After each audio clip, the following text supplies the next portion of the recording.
up, I am on my way. I'm in motion. Let's go to the ocean. Yeah, let's go outside. Tignan nyo naman ang ginagawa ng alaga ko. Siksik siya ng siksik sa akin. Ube, what are you doing? Good morning. Good morning po. Good morning po. Anong ginagawa mo, Ube? Oh, sige, siksik pa more.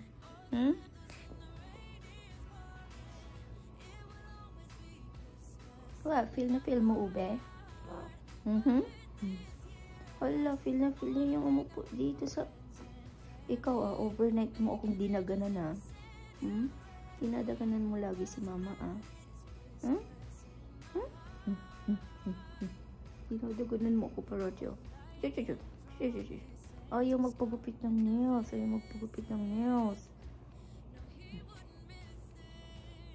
Say hi. Hi! Ayaw niya pahawak yung kamay niya. Tinan niyo. Yung paa niya daw. Hi! See yourself. Look at yourself there. Oh. Hello.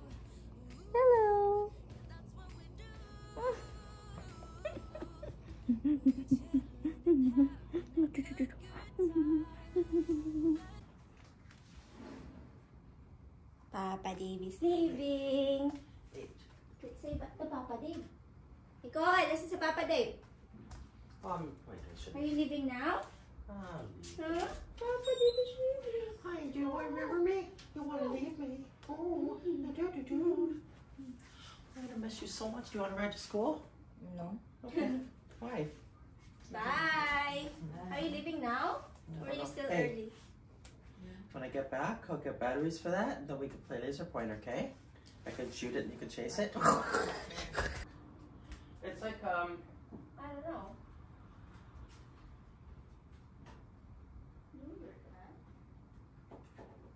This one? Oh no. It's not here. Yeah. Si Papa Dave, binili niya to, di niya na ginagamit. Ayan siya, oh. Dalawa pa yung binili niya. Tapos di niya naman favorite na gamitin.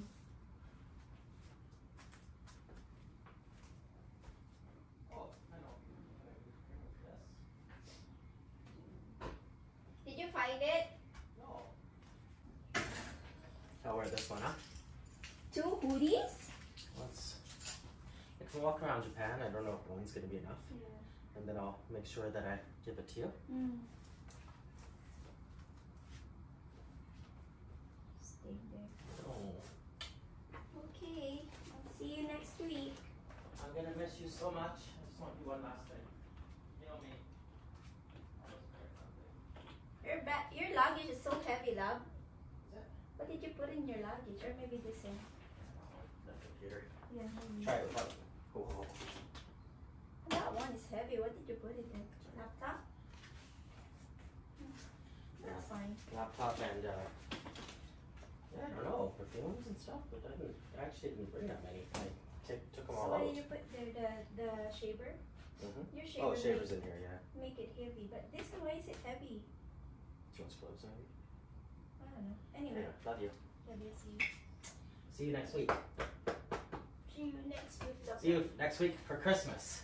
Yes. Okay? Bye. Bye. Love you. Love you. Take care. Ingat. Make sure that you always message me and everything and follow me. Bye. Papa Dave left already. Okay. Ube, Papa Dave left already.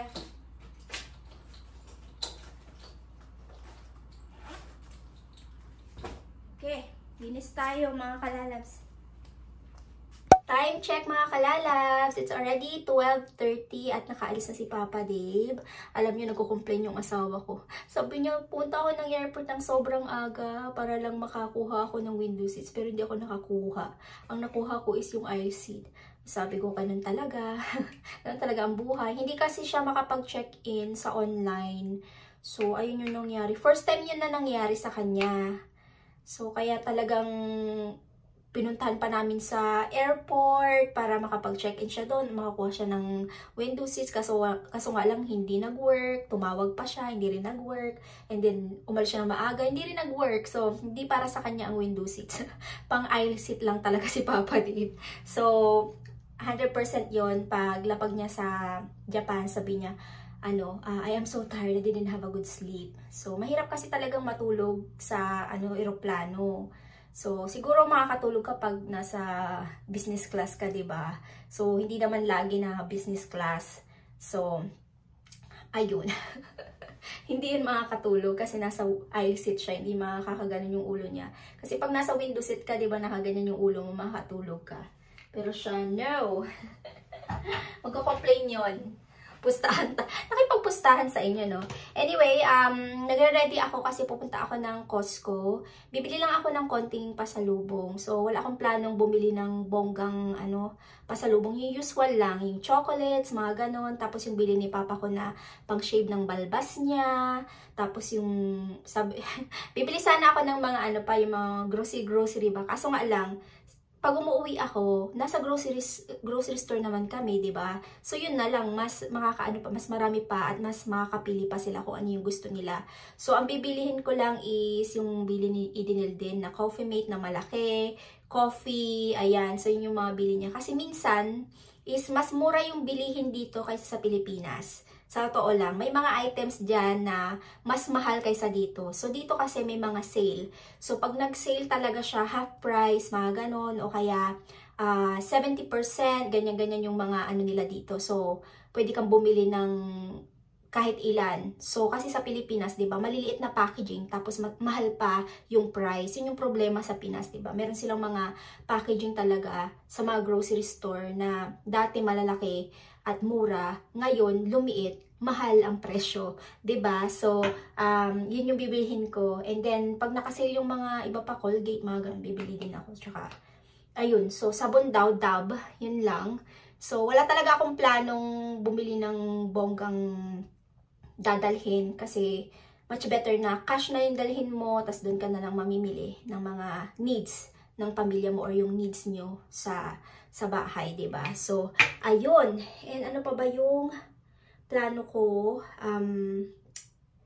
Ano bang maganda? So, pupunta sana ako ng mall kasi bibili din ako ng merong binigay sa akin na coupon ang Victoria's Secret at saka Bath and Body Works. So, baka bumili na lang ako ng pabango kasi yun lang din naman yung gustong pabango nila Idinil. So, yun yung mga bibilihin natin. Hindi ko lang alam kung today ako pupunta or tomorrow. Pero ang plano ko talaga is Costco lang.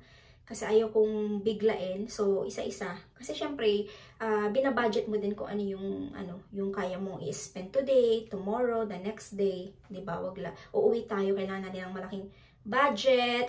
May napanood pala akong video sa TikTok. So, may umuwi na OFW sa Pilipinas. So, sabi niya, yung 10,000 niya daw, isang araw lang. Sabi ko, 10,000 isang araw lang? Oo, grabe daw kamahal ngayon sa Pinas. So, kahit yung pinsan ko na umuwi din, may malaki ding halaga na dala. So, sa isang buwan, sobrang laki yung nagastos daw. So, hindi, parang yung 1,000, 100 na lang daw, sabi nila. So, naramdaman ko din yan nung umuwi ako last time. So, kailangan talaga, yung budget is importante yan. So, hindi pwede yung gastos dito, gastos dyan. So, kasi iniisip mo din na umuwi ka para magbakasyon, mag-relax. Siyempre, meron kang mga gustong bilhin, meron kang gustong ipa-experience sa family mo. But then, isipin din natin yung matitira sa atin pagbalik natin sa kung saan tayo nanggaling. Kunyari, dito ako sa Canada. So, iniisip ko, kailangan meron akong ganitong halaga pagbalik ko sa Canada para hindi ako kawawa. Diba? Kasi mag-spend ka din, grocery mo rin dito, mga bilis mo din, diba? So, ayun. So, talagang budget is, importante. So, 2 weeks lang naman kami sa Pilipinas, pero meron tayong mga ganap. So, hindi ko alam kung magkano yung, basta meron akong certain budget na target na dapat ito lang yung budget. So, kasi dati, sige, ganyan-ganyan. Sige, yung wallet mo, sige, ganyan-ganyan lang. Pero this time kasi, we need to be smart sa ating spending. So, yun yung importante na gawin natin this time. So, ayun. Okay, ang dami kong daldal, no? So, punta tayo ng Costco and samahan nyo ako doon. And dadalhin ko yung aking cart and alam ko na mabigat yung, hindi ko alam ha, kasi minsan may mga sale sa Costco, tapos yung hindi mo dapat bibilhin, mabibili mo kasi sale siya. So, tignan natin. Tignan natin kung ano yung mabibili natin. Okay, naka-ready na tayo and let's go. Samahan nyo ako sa aking Costco pasalubong. Bibili tayo ng konting pasalubong. Kuha tayo ng kasoy. Kaso nga lang, nag-iba na yung packaging nila. Nasa ano, ganito na siya oh. Dati kasi naka jar. Ngayon nakaganito na lang siya. So yung naka jar kasi is ang price niya is $23 yata yun. Ngayon $16.99 na lang. So dalawa ang bilhin ko. Kuha ako nito kasi paborito ito ni Edenel. Tapos para sa mga bata din. Diba? Masarap to eh.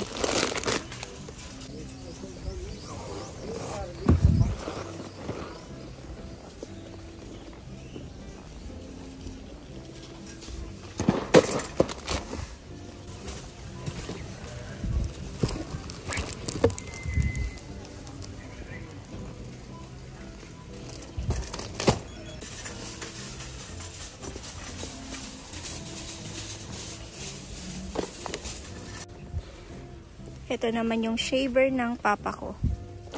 Para sa balbas niya. O, diba? Paborito niya to eh.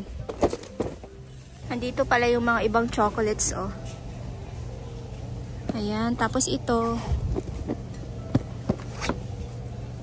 Ano pa kaya ang pwede kong dalhin doon na pang pasalubong?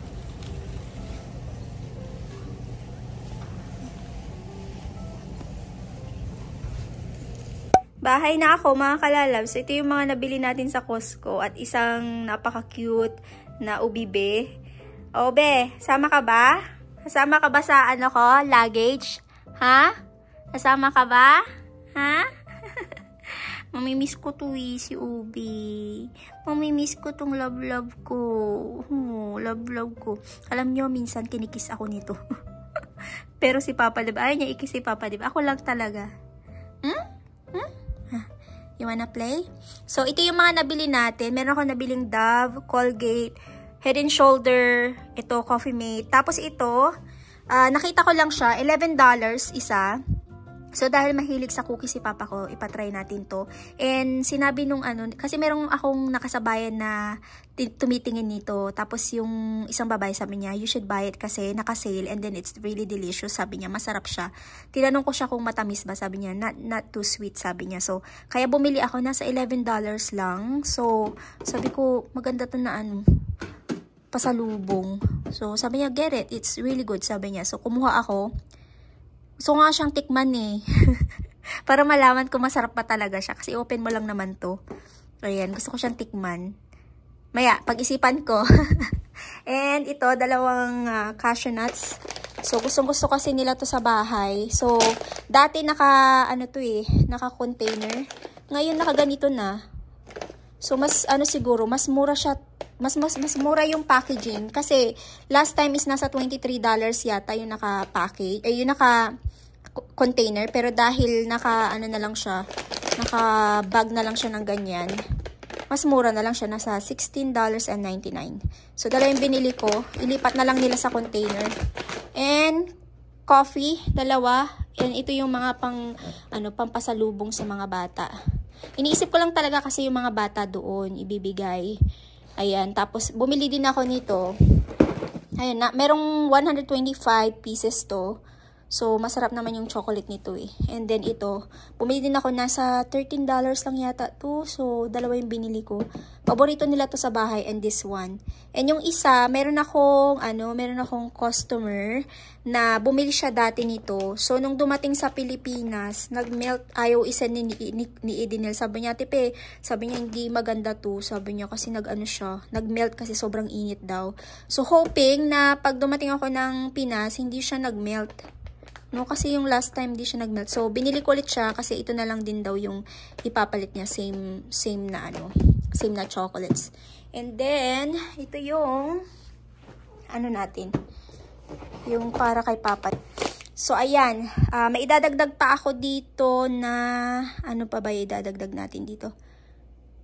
May idadagdag ako para dun sa, pamangkin ko, 2 pamangkin ko. So, wala pa dito. Iniisip ko pa kung ano yung ibibigay ko or bibilhin ko para sa kanila. So, ayan, nakabili na ako ng konting pasalubong. Diba, Ube? Mamimiss kita, Ube. Mama is leaving soon, ha? Mama is leaving soon. I will miss you so much.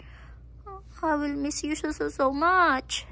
So, may nagtatanong pala, mga kalalabs, nabasa ko yung comment. Sabi niya, paano si Ube? Uwi kayo sa Pilipinas, sino mag-aalaga? Yung kaibigan ko po, si Krishna, siya yung taga-pangalaga kay Ube. So, siya yung nag-stay dito sa bahay sa tuwing nagka-travel kami. So, ngayon, may Ube na kami, kaya inaalagaan niya si Ube. Before kasi, is yung mga halaman ko, yung inaalagaan niya, dinidiligan niya pag nagka-travel kami. So, ngayon naman is si Ube na, tsaka yung halaman ko yung binabantayan niya dito sa bahay. So, gustong-gusto niya kasi mag-stay dito sa bahay at malapit din itong bahay sa work niya. So, ayun, 2 weeks siyang mag-stay dito at mag-aalaga kay Ube. Kaya, huwag kayong mag-alala. So, hindi kasi pwedeng iwan si Ube ng matagal, diba? Sabi nila, pwede mong iwan ang pusa mo ng mga, correct me if I'm wrong ha, 3 days, something like that, or longer. Pero, ang problema nga lang, pag ang pusa, kunyari yung dumihan ni Ube, is hindi siya napapalitan. So, baka magdumi siya kung saan-saan. So, yun yung nakita kong video and din nabasa ko din. So, much better daw din talaga na merong nag-aalaga pag wala yung amo ng pusa or yung si Ube. So, ayun. Hindi namin talaga siya pwedeng iwan ng siya lang. And kung wala naman si Krishna, kung hindi siya available, meron pa kami isang kaibigan na nag-offer na every time you go traveling, let me know, I will check on Ube. So, pupunta lang hindi sila matutulog dito, no? I-check lang nila. Pero si Krishna, dito siya natutulog, dito siya nag-stay. So, I am super happy kasi meron akong kaibigan na ganyan na pwedeng mag-alaga ng aking napakamahal na alaga na si Ube.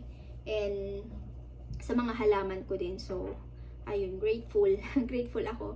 And dahil nga minsan, may mga nagtatanong din kung may mga kaibigan po ako. May mga kaibigan po ako, mga kalalabs. Nakikipag-meet po ako sa kanila. Hindi ko lang sila binablog kasi hindi naman sila mga camera person. Si Krishna okay lang. Pero meron akong mga kaibigan. May Korean akong kaibigan. And then, meron akong, so bali, isang Koreana and then 3 Pinay yung kaibigan ko. So, meron po akong friend. Hindi lang nabablog, pero meron akong friend. Akala niyo siguro snabera ako. Walang friend yan. At saka ang hirap, mga kalalabs, ang hirap makahanap ng kaibigan or yung para makahangout sa'yo. Ang hirap. Dito sa Canada, mahirap. So, dito sa area namin, Vancouver. Pero sa ibang place, tulad ng Alberta or Edmonton, maraming Pilipino dyan. Marami din Pilipino dito. Pero, yun nga, hindi ako talaga makahanap ng parang, oh, let's go out. And hindi ganun, hindi siya ganun kasimple. So, dito kasi, importante yung time. Time is gold. Everybody's working. Everybody's doing things, diba? So, pag mag-meet kayo, kailangan mo pang tanong, available ka? Available ako 11:30 ng Friday. Available ka ba? Let's go for lunch. Mga ganyan. So, yung iba, timing na available lahat. Yung iba naman, hindi timing na available. So, minsan, 1, 2 kayong lalabas. Minsan naman, buo kayo na magbabarkada na lalabas or bibisitahin nila ako dito sa bahay. So, ayun, meron po akong friend. Huwag kayong mag-alala. Anyway, ako ay maggagawa ng salad and then longganisa. So, lulutuin ko tong longganisa na bili ko sa Costco. Pero mamaya pa naman. It's only 1:42. Adobo time! So, longganisa sana yung lulutuin ko kanina pero nag-change mind ako. Gusto ko ng adobo. Ayan. So, pinapakuluan ko lang siya. Dito na rin si Nicole. Maaga siyang umuwi. 5:37 na. And, naglaga ako ng okra. Lagi akong pag nagkikrave ako ng okra, siya, yung pangalan nito, pinapapak ko siya ng ganyan. Kasi ang sarap eh. Gustong-gusto ko ng okra. So, sinasawsaw ko siya dito sa may bagong or shrimp paste with vinegar. And habang naghihintay ako sa adobo, kinakain ko yan. Ayan. Hintayin ko lang itong maluto. And then, kain na tayo. Yung rice luto na rin. And alam nyo ba, kanina, umakyat na naman si Ube doon sa sa Christmas tree. Pasaway na talaga tong na to. Ube na to. Nasaan na yun? Ube! Tumakbo na naman siya kasi nakita niya na naman si Nicole. Ube! Come! Come! Why you're so scared? Come. Let's go. Let's go. Come on. Kanina nagtatatakbo to eh. Naglalaro. Let's go. Ube. Tayo lang. Gusto niyo makita yung kamay ko na Smell niya daw yung kamay ko before siya sasama. Okay, Ube. Mama. Mama. Come on. Oh, let's go. Let's go. Let's go. Let's go, Ube. Ano to? Meron siyang... Ay, kala ko kung ano yun. Let's go. Ube, come out now. Madilim na. And mamaya ilalabas ko yung aking mga luggage para mai-organize ko na to. And ito pala, nabili ko to sa Amazon. So, yung hindi ko in-expect na 3 yung laman niya. So, same sizes lang siya. So, ang nilalagay lang namin is yung mga peanuts ni Papa Dib, yung mga snack niya. So, dadalhin ko na lang to sa Pinas para merong proper na container si Edenil na paglalagyan niya ng ng mga kung ano man dyan, condiment or kung ano man yung gusto niya ilagay. And pwede rin nilang ilagay to. Kasi pangit to, pag nabuksan to, hindi na siya yung crispy or yung makunat na siya pag nabuksan. Tapos pag hindi mo siya sinara ng properly, yun yung yung magiging problema. Ano nakasulat dito? 85% reduced plastic. What does that mean? 85% reduced plastic. Di ba plastic to? Ewan ko, bakit pinalitan ng nito kaysa dun sa container? Hindi ko talaga alam kung bakit. Okay. Let's kain tayo ng dinner.